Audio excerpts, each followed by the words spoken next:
گیم پلان یا نقشه رشد جدید شهر پنجکند، حدود این شهر واقع در ولایت سوخت در شمال تاجیکستان تا سال 2035 از حساب دهه‌های اطرافش 4 مرتبه افزایش خواهد یافت. مرکز مستقل حقوق انسان روز 6 اکتبر سال 2022 با تکیه به یک منبع در شهرداری پنجکند خبر داد که بر اساس گیم پلان نو به جای خانه‌های یک قبطه فرسوده در این شهر بناهای بلند قبطه خواهند ساخت.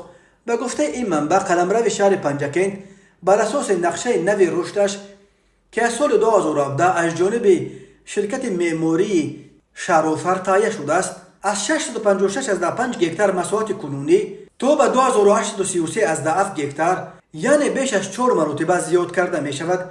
طبق گیم پلان نو باید چندین دهه اطراف شهر پنجکند از جمله دهه‌های کبودسنگ، نوروزتپه، دوشتیج، شورچه، سور، زیبون، نورستان، چوروادار، چینور، دروازکم و دهه‌های ساحل راست دریای زرافشان، سر کمر، وحدت و آزادگان به حدود شهر همراه کرده می شوند. اجرای مرحله اول این نقشه رشد برای سال 2025 طرح‌ریزی شده. این نقشه در عموم باید تا سال 2035 پر به انجام رسانیده شود.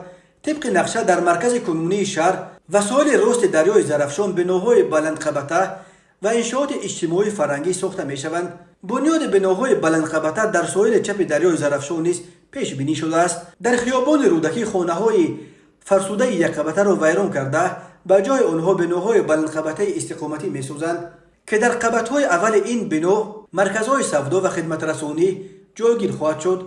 نقل کرده است این منبع.